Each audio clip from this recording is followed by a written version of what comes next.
And we have a guest in the studio today. Do we? We do indeed. Let's hope that their mic works. Yeah. I'll let you introduce them first. Okay, I'm going to introduce you to Dani Rotstein. And Dani is an American who is helping to lift the lid off the Jewish history of Majorca, which is not complicated, but very, very interesting.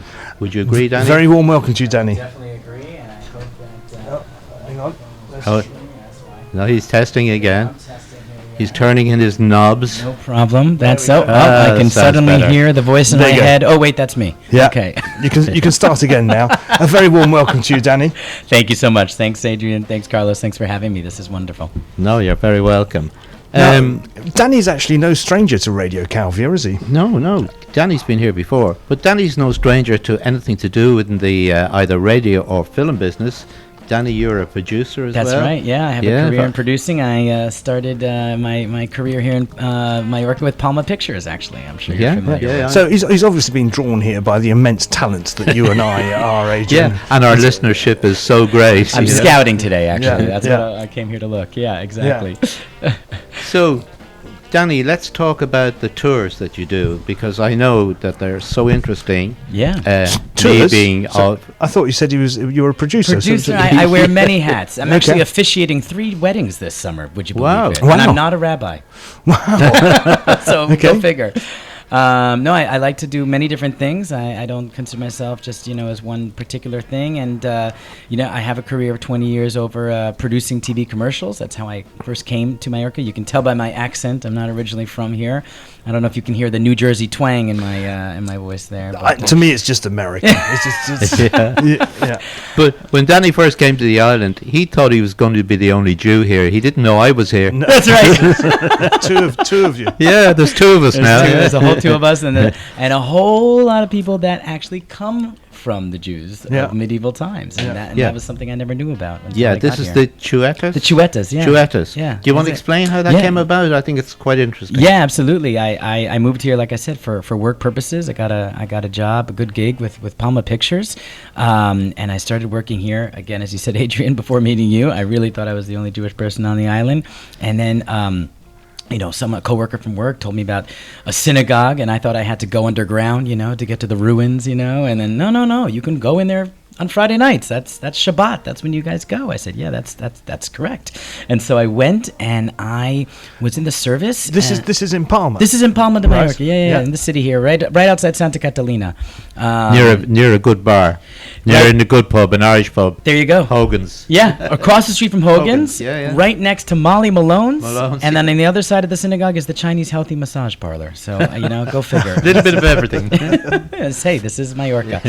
And so I walk in, and they're in the middle of the service, and I remember this very important moment when, there was no rabbi, there's no cantor, just a volunteer from Argentina, actually, who was leading. He said, Adrian, you'll know this, we can't say one of the prayers because there's no minyan. And a minyan is 10 Jewish men in the Orthodox stream of Judaism. Yeah, and so I'm sorry. What did you say a minyan is? A minyan. I've got a very different idea of a minyan, and they're usually yellow. Yeah, I know. I knew you were going to say that.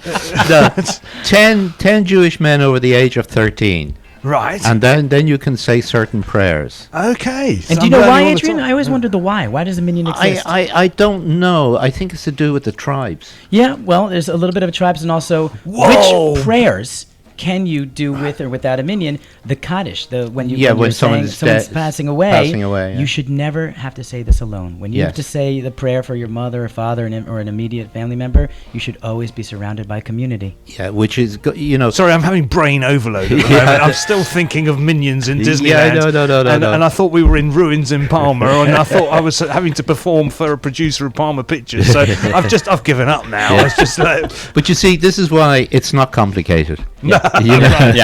All very straightforward. It's all straightforward. But the thing is, when you look through Jewish history, what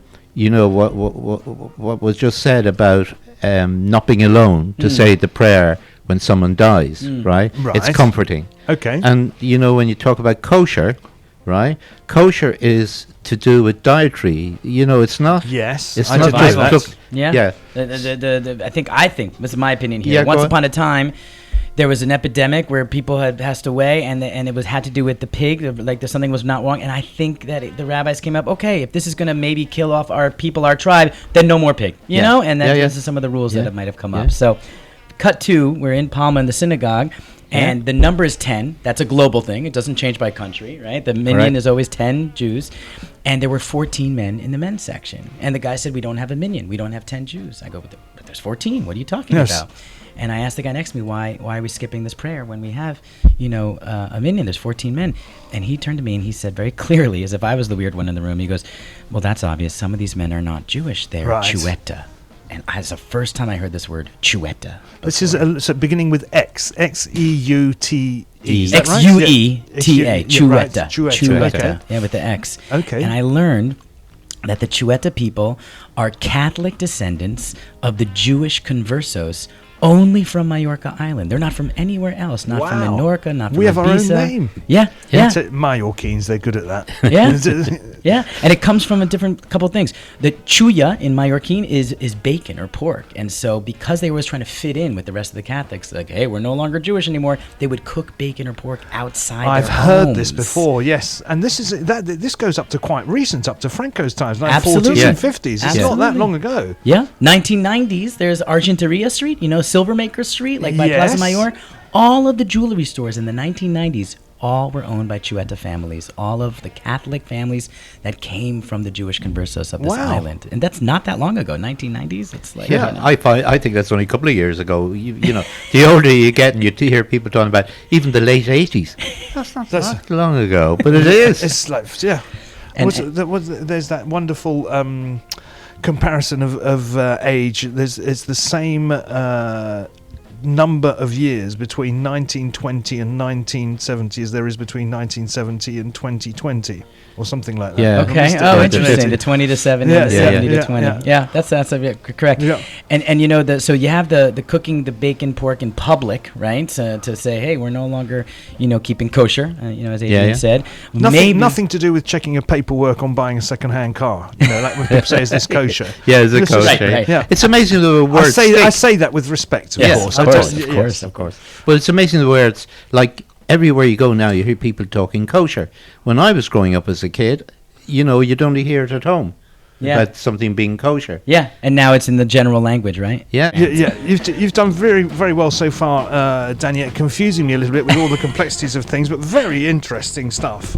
Now, obviously, you said to me that when you first came out here, you had quite a good deal with being a producer with Palmer Pictures. That's right. Yeah. That's not what you're doing today, is it? What do you do today? Well, Carlos, the story of the Chuetas and the Jewish history that no one told me about before I got here, I kind of learned it as on the go, if you will, just kind of reached out and grabbed me, and I said, you know what, we got to tell this story somehow, some way. And so we started talking to different tour guides and giving tours of the beautiful Jewish quarters, not one but two of them in the city center of Palma, and that's what we're doing today. On foot? Or walk and talk. Walk and talk? Yeah, walk and talk. And do you do that all year round? Or we're trying to. I mean, obviously the summer and the fall are better than the winter, and even the spring is a little iffy, but the goal is to really get Majorca on the map of cultural tourism. People think of spring break and they think of holidays and weddings and all this stuff, but we want to say, no, there is incredible history and incredible culture here, and we want to share that. And you're echoing the words of many people who live here in Majorca who get so frustrated when they see the headlines that Magaluf seems to grab, and everybody seems to think that that's the predominant thing that Majorca has to offer, which, as we all know, is so much not the case, and also specifically in Calvià and Palma here in the southwest, even all over the islands. And I think the way to do it is by showing what makes Majorca special, what makes it unique. You have no idea, Carlos, how many people come on my tours who have been coming to Majorca for 30, 40 years, had no idea about this medieval Jewish history, then this crypto Jewish history. Now I'm really going to confuse you. People who were Christian outside their homes, but secretly practicing Judaism inside their home. Okay. And then their Catholic descendants who were discriminated against for 400 years by the Inquisition. That was very brutal here on this island, making them marry within the same group of families. They've never married out. These Catholic families, the Chuetas, have always been marrying within the same families up until the 1950s, 1960s. It's just incredible. Do you have a name for this tour group? Or if Yes, somebody we do. wants to come on this tour, how do they get in touch with you? It's very hard to remember. It's called Jewish Majorca. Okay. I don't know how you're going to remember that one, but I think we're I can trying. cope with that one. With the J. With the J. We like to say that we're putting the J back in Majorca, Yeah. and that's because in medieval times it was spelled with a J, Majorca, Okay. you know, Yeah, and so and J also stand for Jews. there you go. Yes, I gathered that much, Adrian. Thank you for that No, one. just keeping you on your toes. Thank you, and you do a very good job of that, I have to say. How do they get in touch with you, Danny? So we're very, very straightforward. We have a website, jewishmajorca.com. We have all our tours on our website, and we also have an Instagram. We have a Facebook. So we're really trying to be prolific and to be able to be found. And the really exciting news that I'm so excited to share with Adrian and with you as well, Carlos, is we just opened up shop. Literally last week. Our big inauguration is this Thursday, Adrian, at 6 Wow. o'clock, 6 actually. o'clock, This Thursday, okay. 6 o'clock. At And- the shop. Yep, the pop-up shop. It's we're selling, kosher wine. We have some yarmulkes. We have some Judaica things, but we also have a place for maps and books and postcards, souvenirs, but also a place where you could look and find more information about the Jewish history and the Chueta history. And we opened it right on Argenteria Street, like right where the Chuetas used to live. Yeah, I was going to say that in itself is historic. Absolutely. I don't think there's ever been a sign that says Jewish something. No. But there is now. There is, and we put up a mezuzah. Oh, great. So that's there. So you have to explain a mezuzah. Sure. A mezuzah is something that Jewish people put on their door. That's right. At their entrance door, yeah? Yep. And it has the Shema inside, a prayer, very special prayer that says The that the Lord Shema, is one. We are a yeah. monotheistic religion. We believe in one God, and so you put that on your doorpost, and that's a way of blessing the house, protecting the house, but also a sign to the outward, saying like we live here, we're here, and we're We're proud, not going away. and we're not going away. We're back. Yeah, exactly. And we moved from our house to an apartment recently. And I have to say, the first thing we noticed when we arrived was a mezuzah on the door. Really? Yeah. To your new place that you were going to. Exactly. Interesting. Our landlord is Jewish, Oh. who happened to be here 2 weeks ago, who is a dentist in the UK. And we told him we didn't take it down. Oh, that's so nice. Yeah, but it's a very modern one, but he must have bought it in Israel or somewhere.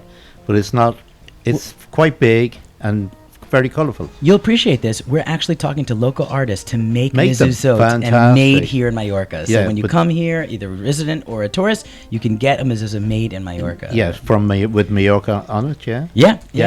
And And who's going to write the prayer? Well, that we have to get in from Israel. So we actually have I don't know if you know this, but we actually have a rabbi, finally, after 15 years of not having one, who lives in Israel, and he travels 10 days every month to be with us, and he is Chueta. He's originally born and raised from Mallorca. That He's, is fantastic. Born Catholic with Jewish roots, was always teased, picked on, made fun of in the 60s, 70s when he was a young guy. 1979, he moves to Israel. His original name is Nikolai Agilo, and he's now goes by Rabbi Nissan ben Abraham. Nissan. And he is, you would look at him and you would say, this guy's from Israel, he's Ashkenazi. He has a long beard, and he had no clue. And then he speaks fluent Mallorquin. He's local, he's from here. So it's maybe a really big deal. He's the first rabbi originally from Mallorca in over 600 years. That's incredible. So maybe we should have him in as a guest. He would love that, Yeah? I think. Yeah. Carlos, you get in touch. I'll do my best, yes. Okay, well, we can continue talking to Dani about the names of the streets we were talking about and the names of the families that still exist to this day. That's right. Yeah, the families that have been marrying within the same 15 families for borderline 400, 500 years. So just to refresh, of course, Danny's here to talk to us about Jewish Mallorca, the tours that you do here in Palma. Yep. And I've been educated. I've learnt a lot of things. Yeah. And there seems to be a very rich cultural proof that there is here in Palma, and this is why Adrian's asking you the question about street names. Yeah, and you know what? It is something different than all over Spain. When I went to different places like Toledo and Cordoba and Girona, you can see architecture, Jewish quarters, which Palma has, but never, Carlos, have I met people that know without a shadow of a doubt that they come from the medieval Jews of the 1200s and 1300s here. Wow. It's just incredible. And so the names of these families, you probably know some of these people. They are the most Mallorquin people you could ever imagine. So you have 15 family names. They are Aguilo, yes, Bonin, yes, Cortez, yes. Fortesa. I mean, they're very very common Mallorcan names. Yeah, for me. Fortesa. So what we're saying is that these are descendants of Jews, Jewish conversos. Yeah, right. Exactly. There were Jews here in 1435. They were all forcibly converted. Some converted willingly, others not.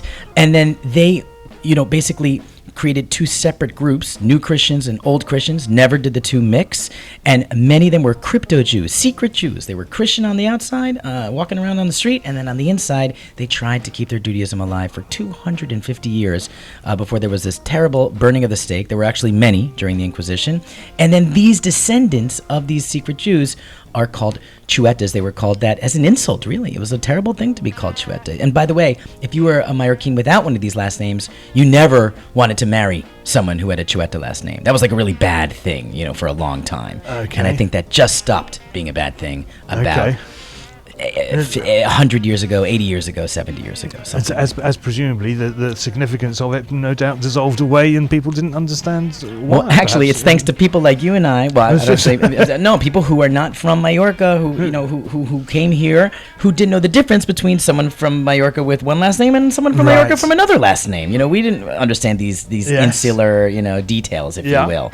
But it's quite fascinating, Carlos, that 600 years go by, and that there's still people who want to connect to their faith of their ancestors. And now they go to the synagogue, and some of them are making their way back. They're returning to Judaism. There's about 15, ironically enough, that's the same number of families, but there's around 12 to 15 people that have returned to Judaism out of a population of about people with 20,000 people on the island have these last names, actually. Wow.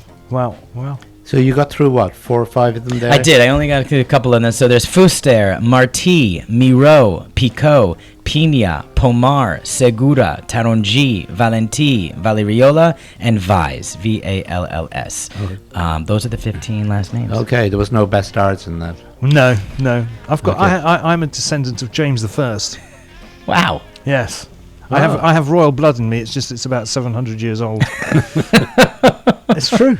It's true. So, how do you wake up in the morning? Does that? I have nobody to dress me. I have to do it myself. I have to tell you. And the names of the streets, then. Yeah, that's another interesting point. So Argenteria is Silvermaker Street. One of the things that the Chueta families were allowed to do as like one of the guilds was silver making, jewelry making. So jewelry shops for the longest time was one thing. If you wanted some good jewelry, you would go to Argenteria Street. And then there's also Segel, there's Vidreria, that's where our shop is, Vidreria number 9, Carniceria Street. I mean, these are all streets that have different offices. Carniceria being butchers. Different jobs, butchers, glass makers, button makers, Pelleteria, leather maker street. Every street had a different kind of like, oh, you went to that street to get that done, your leather, your bread, your iron, your yarn, whatever. And so some of these street names still exist, which is really cool. And the street where they used to do the bake the callas, which is the Friday night bread. Yes. Yeah. What was that street called? They used to throw the bread out the window. Well, this is news to me. No, I only know a little bit about the ensaimada, which is like it comes from a challah, like a Jewish bread, and then the Chuetas themselves, to show that they were no longer practicing Judaism, they would put lard in their bread. That's why the ensaimada is filled with lard. It's saim. Saim is lard here in Mallorca, and unfortunately, a lot of Jewish tourists don't know that, and those who are kosher will accidentally eat the ensaimada, and until someone like me comes around and takes them on a tour and tells them what's in the bread, they get a little upset with me, having to tell them, why did you tell me that? You shouldn't be telling me even. Yeah. And I came across something that was quite interesting recently as well, and it all came from the Cannes Film Festival, where there was a film on called, and I can't find out where I had it, it's to do with again, back to the Jewish situation. Sure. And it's called Let's Not Forget. I think that's what it was called. Okay, Let's Not Forget. Okay. And the producer, his name was, ironically, Steve McQueen. Huh. Okay, Yeah, he was wow. the producer. Really? Yeah. And what's the He's- film? Did you see the film? No, or- I didn't see the film. I just read up on it briefly, and I think maybe this is where I have it written down. Okay. Yeah, it's a documentary, right? And as I said, it was directed and produced by Steve McQueen. Does Steve McQueen? No. Okay. No. Okay. A colored guy, that guy. Okay. And based on the book Atlas of an Occupied City, Amsterdam, 1940 to 45. Okay. So it I'll was have to look quite it a- up. Look it up, yeah, because it's a part again going back into the old days. Sometimes you wonder, is it right to go back, or should we just take it as read and move on? I, Adrian, am a huge believer, otherwise I would not be doing what I'm doing right now, that in order for us to progress, in order for us to move forward in the future, we have to know Know where what we happened. come from. We have Absolutely. to know our history. You know, Danny has a documentary done. That's right. Out. Chueta Island. Chueta Island. Xueta. Chueta. That's a Mallorquin Where word. can I watch that if I wanted to? ChuetaIslandTheMovie.com. Okay. Okay. That's the name of the website, and you get in touch with us, and we could send you a private link with English subtitles. I think the listeners would be appreciative of that. But it actually got on IB3, the local TV channel here. Okay. And you'll appreciate this, Carlos. I did a dubbing because here the language is Catalan, so Yeah. I am speaking English in the film. But when I open up my mouth, you hear Catalan coming out. It's fantastic. I'd like to see that. It's really great. And it's a 1 hour long documentary talking about not only the history, but about today. People who are returning to their faith and also the conflict. Adrian, you can appreciate this. Two Jews in one room, you have three opinions. It's like there's conflict. In a small community, Yeah, there's conflict. yeah. Should the Chuetas be coming back? Should they be taking the leadership role if they never grew up in a Jewish community before? And I have a son, 4.5 years old. I want him to grow up with Jewish friends. How do we do that here in Mallorca? It's hard to be Jewish. There's a lot of pork and ham everywhere. Yeah. Yeah, and sometimes it's very expensive to be Jewish. That's also true. Yeah, You got to fly in the kosher meat and everything. Yeah, exactly, and Yeah. for some reason it's much more expensive. Yeah. But the documentary is, as you say, is out and about. That's and Carlos has just asked the question: how do you get it? Yes, I did. Yeah. That's quite right. ChuetaIslandTheMovie.com, Xueta, Chueta the movie. ChuetaIslandTheMovie.com, and write to us, and we'd love to send you a copy of the film for you to check it out. Actually, we'd love to send to both Adrian and Okay. Carlos. That'd be really nice. Okay. And then if you go to JewishMajorca.com, our website, you'll find out about our grand opening this Thursday at 6:00. We invite everyone to come down and have a little champagne and chin. And This is for your shop this in is the Palma. pop-up tour office that we just opened up. Yeah, that's right. So you can Okay. do I mean, it tours sounds here. like a fascinating tour, just to learn about the surroundings of Palma, which is absolutely rich in history. As we know, every time we have a sinkhole, we uncover walls that have been That's buried right. around the Avenidas. Again reminding us of a time when Palma used to be protected by a little more than a 10-meter high wall. That's right. And they took that down to create the avenues. And we also have, I wanted to tell you, Carlos, an audio tour that can kind of guide you on your own. So you could do it with us, a guide, or you could do it on your own. We have lots of options. We just want to share the story. That's the most important. Danny, Also- go on. No, I was just going to say one more thing that people mightn't know either, that there is a Jewish burial plot That's right. in Santa Eugenia. Eugenia, Yeah. which I have actually been to, and Started alive. in 1971. 1971 started, yeah, British incredible. expats came, and the Yeah. first thing they did was buy a plot of land to make sure that they had a resting place Yeah. for when they left. Yeah. Yeah. So I just wanted to say thank you very much to Danny for coming in as well. I also like to say thank you very much to our other guest who has been very good during the whole show. And that's to Danny's little dog Taco, who for the first 20 minutes of the show has shown a lot of intrigue by staring at me through the glass because I wasn't in the same room, and now he's just calmed down and sat on the chair. He's gotten used to it. Yeah.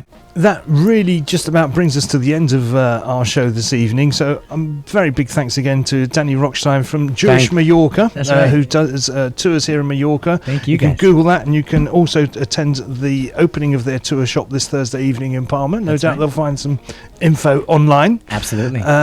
Danny, we wish you all the very best Thank you so much. for a very successful season ahead of you, and I Thank hope you you. have a great tours. And Thank you. you might see my face pop along at some point. I in would the be summer. really likely. you will. We'll have Carlos to and share. I will go. Yeah? I'll hold his hand. Oh, okay. I'll hold his hand. We don't play. Thanks, Danny. Shalom. Thanks. Ta-da.